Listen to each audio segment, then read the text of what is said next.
Assalamualaikum warahmatullahi wabarakatuh.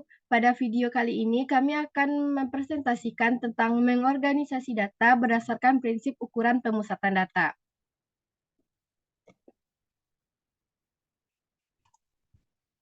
Kami dari kelompok 3 yang beranggotakan Hermaliza Fitri dengan NIM 20231017 dan saya Lanidin Orchida sebagai moderator dengan NIM 20231061 dan Ratu During Tias dengan NIM 20231076 dan Selviana dengan NIM 20231080.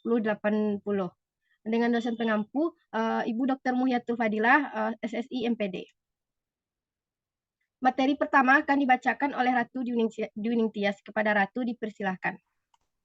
Baik, yang pertama yaitu definisi, prinsip, dan manfaat ukuran pemusatan data. Next.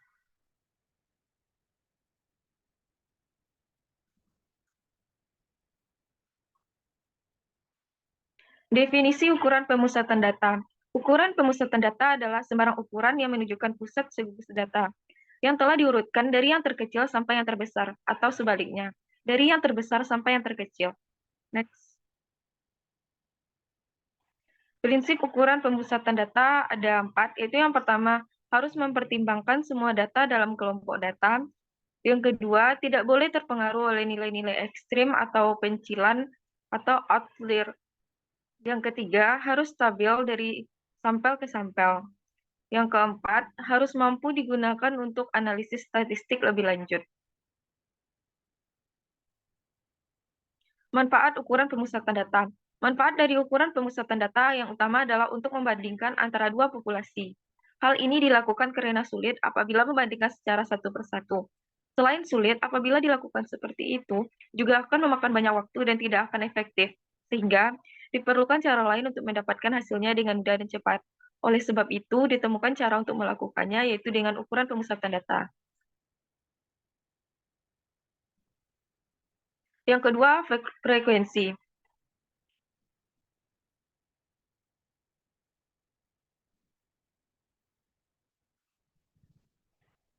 Frekuensi dalam ilmu statistika, frekuensi adalah berapa kali suatu variabel dilambangkan menggunakan angka atau bilangan.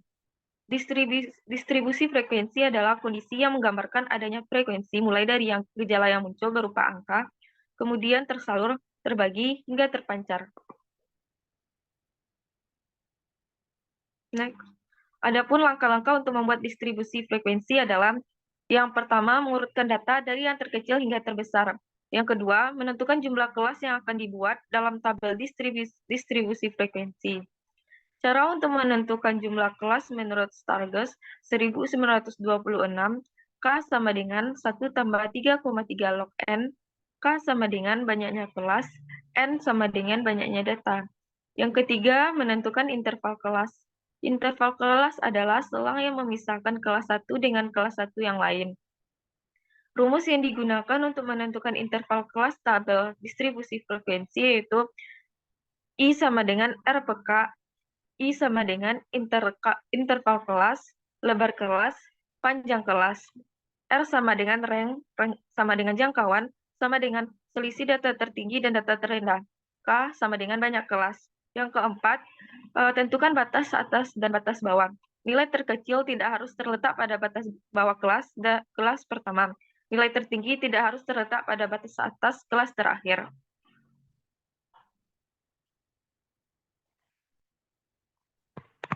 Baiklah, materi selanjutnya tentang presentasi akan saya bacakan sendiri. Presentasi adalah rasio atau perbandingan yang ditujukan untuk menyatakan suatu pecahan bilangan per 100 dengan menggunakan simbol persen. Rumus yang digunakan, persentase sama dengan jumlah bagian dibagi dengan jumlah keseluruhan kali 100%. Dengan menggunakan rumus ini, selanjutnya yaitu min. Min atau rata merupakan titik berat dari seperangkat data atau observasi sensitif terhadap nilai ekstrim. Digunakan akan dilakukan pada data. Min dibagi atas 2 yaitu untuk data yang tidak dikelompokkan atau data tunggal, di mana rumusnya X sama dengan sigma X per N atau gamma sama dengan sigma X per N, di mana X rata sigma huruf besar Yunani yang berarti jumlahkan, X nilai suatu hasil pengamatan atau observasi, X. Selanjutnya yaitu B untuk data yang dikelompokkan dengan rumus X sama dengan sigma F kali titik tengah atau midpoint kelas interval ke-1, sigma F titik tengah interval kelas, F frekuensi observasi pada kelas interval ke-1, Fx jumlah frekuensi tiap kelas interval. Materi selanjutnya akan dibacakan oleh Baiklah, terima kasih kepada moderator. Materi yang kelima yaitu median. Next. Median merupakan nilai tengah dari sekelompok data yang nilai tiap observasi telah disusun dari yang terkecil ke terbesar, tidak sensitif terhadap nilai ekstrim. Median digunakan untuk mengukur pemusatan kalau distribusi mencong atau sekuen secara jelas. Next. Yang pertama, untuk data yang tidak dikelompokkan dengan rumus. Yang pertama, bila jumlah observasi atau N ganjil, maka median adalah nilai observasi.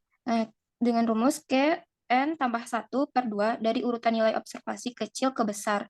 Contohnya bisa dilihat pada PPT. Dan yang kedua, bila banyaknya observasi sama dengan N genap, maka median adalah nilai di antara observasi dengan rumus N/2 dan N tambah 1/2. Diambil rata-rata.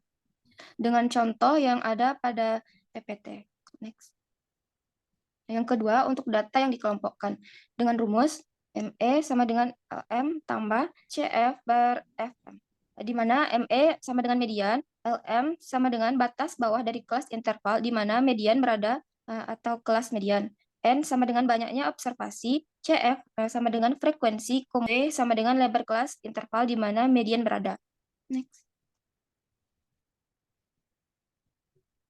Materi yang keenam itu modus.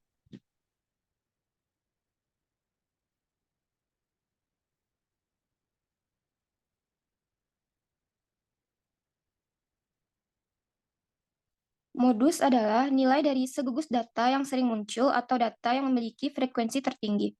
Next.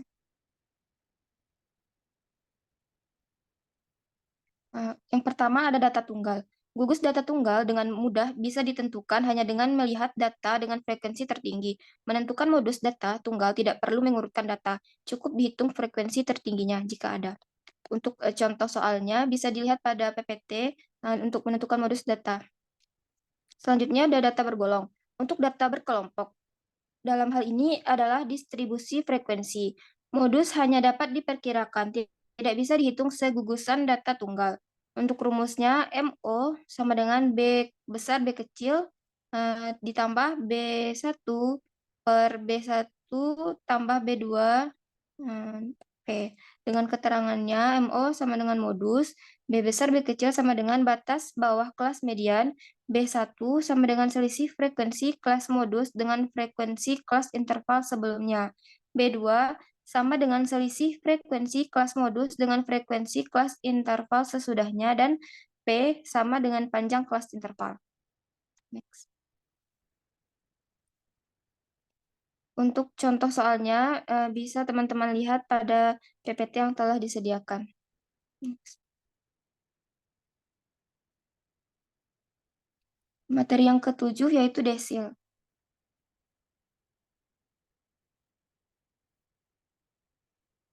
Desil adalah istilah dalam statistika untuk yang membagi kelompok data menjadi 10 bagian yang sama rata. Pada desil, terdapat 9 nilai desil yang membagi data menjadi 10 bagian yang sama. Setiap bagian mewakili 1/10 atau 10% dari kelompok data. Next. Rumus untuk mencari desil. Yang perlu diingat yaitu rumus desil itu bisa digunakan baik pada data tunggal maupun data kelompok. Namun, rumus yang dipakai sedikit berbeda. Untuk rumus desil data tunggal, DI sama dengan data ke I N tambah 1/10. Keterangannya yaitu D sama dengan desil ke I sama dengan 1, 2, 3, dan seterusnya. N sama dengan banyaknya data. Untuk rumus desil data kelompok, DI sama dengan B tambah L, I dikali N/10 dikurang F per F. Next. Dengan keterangan D sama dengan desil ke I, N banyaknya data, F frekuensi kumulatif kelas sebelum kelas desil, F kecil itu frekuensi kelas desil, B tepi bawah kelas desil, dan I sama dengan lebar kelas atau interval kelas. Next. Untuk contoh soal desil dan data tunggal dan kelompok, teman-teman bisa lihat pada PPT yang telah kami sediakan. Mungkin sekian materi dari saya kembalikan kepada moderator. Baiklah, terima kasih kepada Selviana. Selanjutnya materi kuartil akan dijelaskan oleh Helmaliza. Kepada Helmaliza dipersilahkan. Baik, terima kasih moderator. Selanjutnya saya akan menjelaskan mengenai kuartil. Next.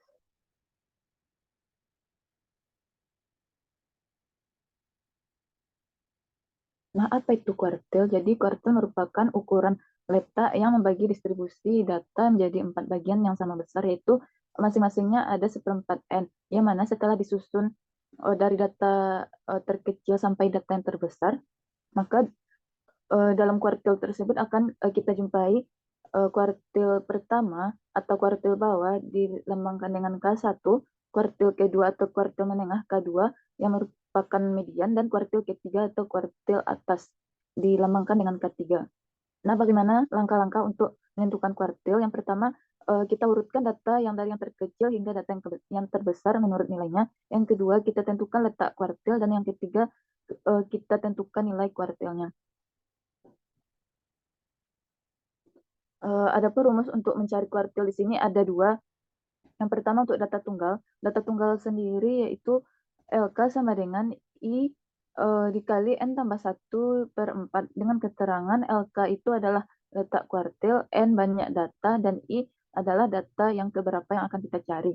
Yang kedua ada data kelompok. Data kelompok sendiri itu dengan menggunakan rumus B besar B kecil ditambah I/4N dikurang FK per F dikali P dengan keterangan KI kuartil K berapa, misalnya 1, 2, 3, B besar B kecil batas bawah kelas interval yang mengandung kuartil, FK frekuensi kumulatif sebelum kelas interval yang mengandung kuartil, F merupakan frekuensi kelas interval yang mengandung kuartil, dan P adalah panjang kelas interval, dan N banyaknya data. Next. Berikut contoh soal kuartil, data tunggal, dan data kelompok. Teman-teman bisa melihat pada PPT yang kami tampilkan.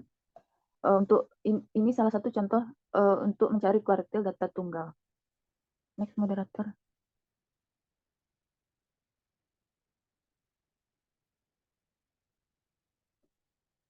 Dan ini merupakan contoh soal kuartil untuk menentukan data kelompok dari contoh soal kuartil dalam data kelompok.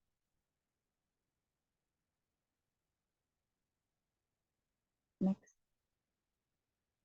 Selanjutnya persentil.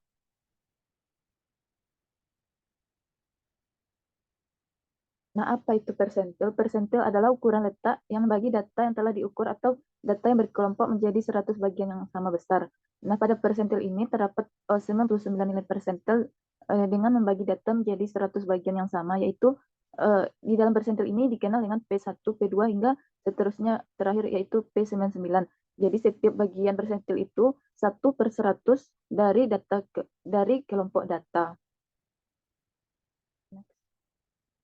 Itu ada data kelompok dan juga data tunggal. Untuk data tunggal sendiri rumusnya LP sama dengan I N tambah 1 dibagi 100. Jadi untuk rumus persentil ini pembagiannya per 100 dengan keterangan LP itu letak persentil, N-nya banyak data, I merupakan data ke 1, 2, 3 hingga seterusnya hingga 99. Untuk data kelompok itu ada rumusnya PI sama dengan B besar B kecil ditambah IF dikali P dengan keterangan PI adalah persentil ke berapa, misalnya Q1, 2, 3, B besar B kecil batas bawah kelas interval yang mengandung persentil, F frekuensi kelas interval yang mengandung persentil, P yaitu panjang kelas interval, dan N banyaknya data. Nah, berikut contoh soal persentil data tunggal dan data kelompok. Ini merupakan salah satu contoh soal persentil data tunggal. Teman-teman bisa melihatnya pada slide yang kami tampilkan.